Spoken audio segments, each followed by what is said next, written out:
So let's take a look at a Deep Strike Mishap table updated for 10th edition. There's new Mechanicum model reveals and a big box coming for the Heresy, and some somewhat controversial lore changes coming for the Aeldari, with Inari sidelined and perhaps some updates to Wraithbone. Let's talk through a whole bunch of Warhammer 40k news and updates.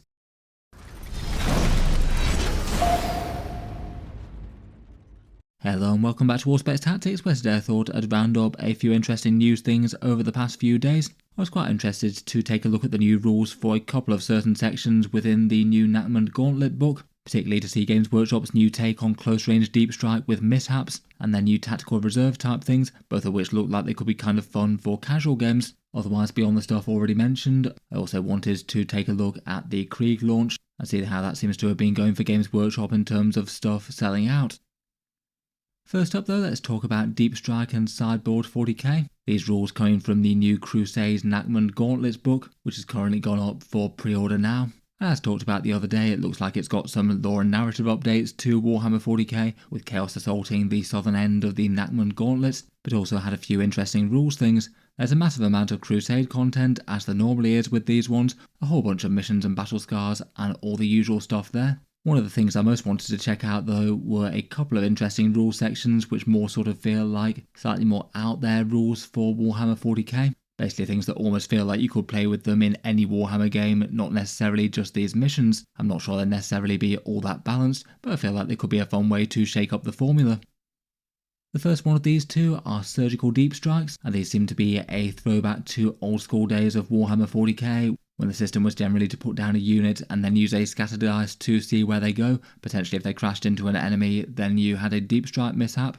And this one basically seems to be Games Workshop having a go at that similar sort of mechanic, but for a more predictable and 10th edition style of play. In the book it's billed as a rule for Nachmund Gauntlet battles, so it is meant for use there. Though obviously if playing in less competitive circles, you can play with the rules that you'd like with yours and your opponent's agreement. I was curious to see what Games Workshop will make of this sort of thing though. Apparently the way that it works is that units can opt to do one of these surgical deep strikes instead of doing a normal deep strike, and if you're doing this then it replaces any sort of rules for dropping closer to the enemy normally, like you might have with Inceptors or Tempestors or Quellons. If you decide that you're doing a surgical deep strike, you can set up your unit anywhere on the table that's greater than 3 inches away from the enemy, but if you choose to do that then you have to roll something called a deep strike test to see if your troops meet with disaster.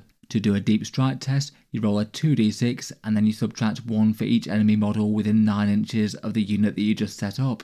So it means if you drop them right in the heart of the enemy army and there's just 100 models all around you, you basically be guaranteed to be rolling on the deep strike mishap table with greater or lesser penalties, and you'd likely not be able to viably deep strike really quite close to big ranked up infantry units that might not be the hardest to get the drop on something like say a big individual knight or battle tank.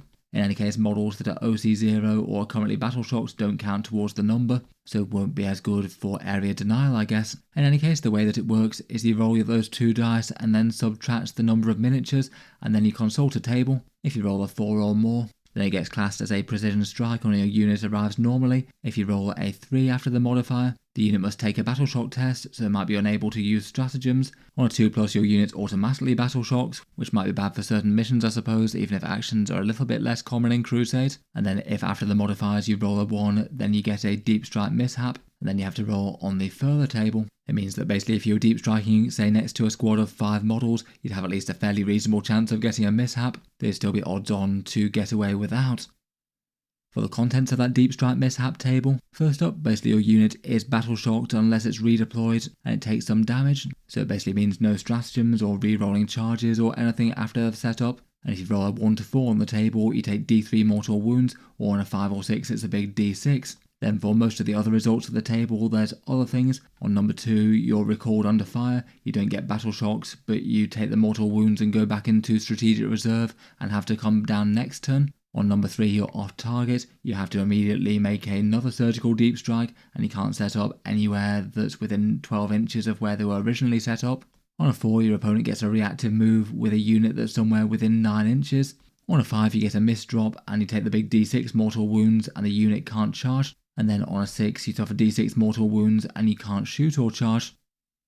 As it goes, I think it's really quite an interesting and creative system. It means that you do genuinely have high risk of bad stuff happening at the hotter drop zones that you go for, but maybe isn't enormously great at differentiating between different armies. I feel like you'd have a very easy time using this against, say, a Knight's Force or similar versus a big horde style infantry unit. Just taken in isolation though, it really does look like it makes deep strike units just incredibly strong. Even if there's some limitations or risks, the idea that you could just have units just absolutely appear at 3 inches and basically make a near automatic charge against the enemy is really pretty scary, and provided you didn't have a large amount of models in the unit that you were trying to do that to, there's a good chance that you could have a very reliable charge indeed. Even just shuffling units a little bit further and being in range of a few enemy models could really change the math on whether or not you get a charge in. With around about 7 or 8 inches to go, that's a lot better than a 9. And if you're using this compared with just using regular 40k, it feels like deep strike rules are just far more powerful than they'd be costed for on their points for if they were used regularly,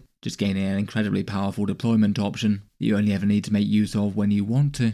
And bear in mind that it is paired with the Tactical Reserves rule though, which does mean that it's in a sort of different format for the Natman Gauntlet missions, and perhaps feels like the two rules are designed to work hand in hand. Before we get on to that though, I'll just give a quick shout out to today's video sponsor in Only Games. They're a 3D printing print-on-demand type service based in the UK, and have a whole bunch of mini creators on offer for things like upgrades that work with 40k miniatures, or a massive amount of various different proxy models. That they've reached out to me today to share their sort of loot box service, something they call their Only Game Crates, basically 3 miniatures that get shipped out to you once per month as a little painting project and a way to showcase some of their creators. The normal price is £10, €12 or $13 plus this postage, though they did give me a big discount code called Auspex Crate, and apparently that gets the first month for free, so you just pay these postage figures in red here to get these 3 miniatures. Could be of interest to some greater good collectors out there maybe. They also have a fantasy offering for their service as well. The 2 sets of miniatures this month are made by a company called Heresy Labs.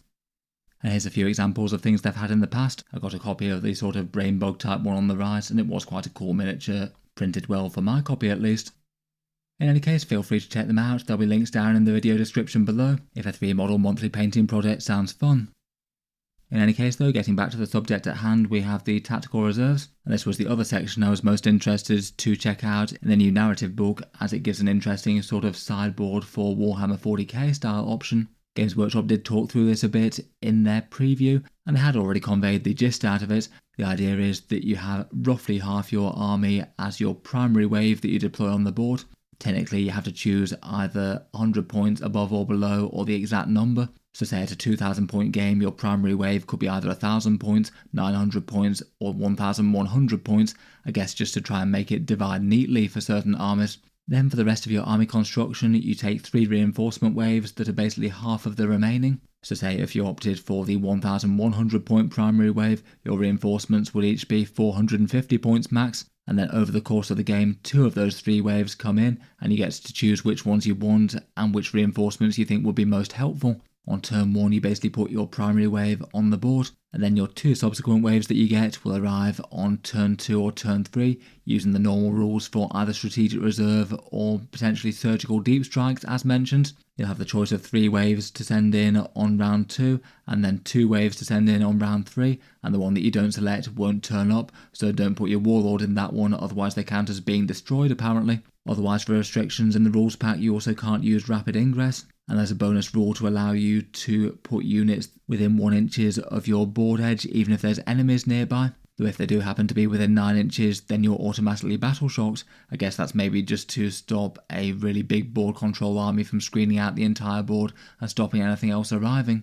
I do honestly think that this is a really interesting idea for Warhammer 40k in general. It does feel like you could have, say, even competitive events and tournaments where you had an army list that consists of 1 main part and 3 extra parts, and I guess that could make sure that both players would have at least some answer to their opponent's armies. It definitely feels like an interesting one to me, though I certainly can see why they wouldn't really make that part of the more core Warhammer 40k rules, as it might mean that you need to take a whole bunch more models around and not play with all of them. But for a shake-up on the same old format, it feels like you could implement this pretty much cut and paste into more competitive missions, and it could make for a different sort of game. Look forward to hearing your takes down in the comments below though. Moving on to a few other things that caught my interest though. On Thursday, Games Workshop showcased a whole host of new Mechanicum things. We've had a couple of Forge World resin Mechanicum characters revealed over the past couple of Thursdays, with that Titan Guardian Chief and then the Admech Judge pretty much. And it seems that they're still keeping them coming thick and fast for the Mechanicum, as now they have a few more resin creations rendered in plastic. These things are the Cryos battle tanks, aimed to be sort of the Mechanicum equivalent of the Predator tank for the Space Marine Legions, but as with a few of their bigger vehicles, it pretty much just seems like an enormous gun mounted on tracks. There's a few different weapon options for the gun, such as an irradiation blaster or a pulsar fusel. The Mechanicum are certainly known for their guns with exotic technologies. Otherwise, the other new big plastic miniature that was unveiled was the Karachnos Assault Tank. This one's a variant on the Triaris armoured conveyor. It has a whole bunch of rad missiles and some lightning lock sponsons to scythe down some infantry. And from the pictures it looks like you're able to flip the missile batteries up and down, which looks kind of fun whether you want it in attack or defense mode, I suppose. It looks like these will be first available in one of their sort of combined battle force style box sets. That often seems to be the way that they launch things for the Heresy. It seems that you get one of those Karachnos tanks, one of the Cryos, and one of those new Thanatar automata. Typically the deals on these ones have been somewhere around sort of 20 to 35% worth of discount versus buying separately. Some of them have been a bit more generous than others though. As ever, it really does feel like the Heresy Admech have been winning far more than the 40k contemporaries recently. Feels like you could probably get away with the Cryos tank as a proxy for a Scorpius, though the loadouts wouldn't be exactly the same. Otherwise, for their Heresy Thursday, they had a bit of a double bill with some Alpha Legion Joy Toy things. Looks like if you want an action figure for Alpharius, he's now a thing, coming out alongside a towering Contemptor Dreadnought in the big scale. Next up, I thought I'd check in with how the Krieg sale seemed to have been going for Games Workshop. This one was already our third big release weekend for Warhammer 40k this year, and perhaps the biggest and most interesting ones of the weekend were the Death Corps Command Squad and the Heavy Weapon teams. Both units that hadn't been available before, plus the artillery battery had a lot of interest as well. It looks like the Death Corps Krieg models didn't have quite as many sellouts versus the Aeldari, where a fair few of the Phoenix Lords went out of stock quite quickly. At time of recording, it seems that everything is still in stock in the UK and EU web store and the Australia and New Zealand one. And in the US web store, which often seems to be the one that takes the biggest hits, it's only the Combat Engineers and the Death Corps of Krieg Infantry that are gone from the Games Workshop official site so far. I've seen a fair few discounters that have sold out of most of the popular things though. For example, Element Games and Wargame Portal both seem to be out of most stuff, aside from the releases that seemed a lot less popular, mainly due to the discount box set. Marshall Dreyer, the Death Riders, and the Combat Patrol are still present in good numbers there. Taking a quick look at a couple of the other channel affiliate links linked down below. In the UK, it still seems that Whaling Games has good supply of most of the Krieg stuff, so feel free to check them linked in the video description if you want things for 20% off there, and Tash and Geldeep in the EU seems to have most things left as well in Germany. Those links below do help support the channel like the rest, of course. Seems like it's fairly good that people who wanted some are able to actually pick them up this time around, and perhaps good to have a few less sellouts compared with the Aeldari and the Death Corps Krieg box set, which went away quite quickly in some places. I feel like it seems fairly often that their US web store has less stock of certain in-demand things than some of the others. Finally, I thought I'd round up by a couple of things that I found interesting that I saw being discussed on Reddit. Now the Aeldari Codex has been shipping out around the world, people have had time to get to grips with the subtleties of the lore in it, and perhaps what amounts to be a tiny bit of lore progression, at least regarding the Inari. The Space Elf Death Cult with the Awakening of Iniad kind of felt like it was supposed to be a really major update in Eldar lore, and the main way that they were supposed to destroy and vanquish Slanesh. Or at least I think that's the general vibe that people got from the Gathering Storm and the fall of Cadia and the fracture of Bealtan and all that, though it seems that the Inari have rather fallen on hard times. And in the Codex Games Workshop, if anything, seems to be pushing their irrelevance, which is kind of unusual. Most of the time in most factions' lore sections, they tend to really big them up in their own way, make them out to be powerful and important, but in this Cult of Iniad section, they describe them as a small but influential sect and a faction of fringe extremists. They do say that they've disproportionately led galactic events though, such as perhaps one of the main events from the whole Fall of Cadia thing with the resurrection of Guilliman. It also almost feels like they're trying to write lore that goes hand in hand with which models the Inari can field, specifically calling out a bunch of named Aeldari heroes that no longer really associate with them all that much, including Jane Zar, Eldrad Ulthran, Prince Iriel listed elsewhere, and I believe in a different book, Lilith Hesperax no longer really works with them quite so much either. I feel like most of those generally didn't tend to be sort of brainwashed cultists or anything, and still very much kept their own independence still, but it almost feels a bit on the nose to have that passage here at the same time when Aeldari lose access to any epic heroes basically. It also said that many of their Harlequin and Drukhari allies have slunk away, perhaps driven away by the increasing extremes of Yvrain's methods. So I feel like that feels kind of weirdly in parallel with the rules basically cutting out the Harlequins from using the Inari detachment rules and a whole bunch of Drukhari units that they could field but now can't. Beyond that though, I do feel like it's just odd to have faction lore segments almost focusing on how much they've declined in relevance as opposed to gained it. It does kind of set the tone that the Inari aren't exactly going to be a major player in the Aeldari future, and it didn't really seem like they'd done all that much with them since the more dramatic events of when they turned up in the first place. That was probably the one that I found more interesting of the two. I also noticed that there seemed to be some absolutely enormous threads talking about Wraithbone being changed a bit. A lot of people not really so happy at it being described as a material made of various compounds, ores and minerals, when a good bunch of previous lore had it basically sort of being sung into existence by the Bone Singers as crystallized psychic energy. It does seem to be kind of different to how Games Workshop have portrayed it in the past. I feel like some passages could be kind of consistent with that, as maybe the Bone Singers at least having some sort of raw materials to work with and shaping it, though I'll admit I'm no particular expert in Eldar lore. In any case, it doesn't really seem to have been looked on with much favour. Perhaps the general feel of it being psychically created in itself maybe just being a bit more exciting versus something that's mind-crafted and then merely shaped by the Bone Singers. In any case, I mainly remember them from wandering around on Dawn of War making their buildings. In any case, let me know your thoughts on the Eldar updates down in the comments below.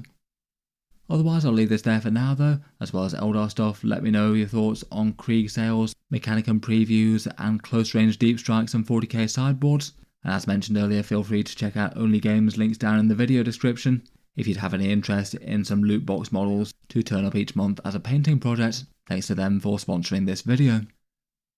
Feel free to subscribe to Auspex Tactics if you'd like to see more like this. I'll certainly keep the regular 40k videos coming with new ones out just about every day. And check out the channel's Patreon page in the video description if you'd like to support, or the various Warhammer 40k discount links down below if you're looking to pick up any models in the near future. In any case though, a massive thank you for listening, and I'll hope to see you guys next time.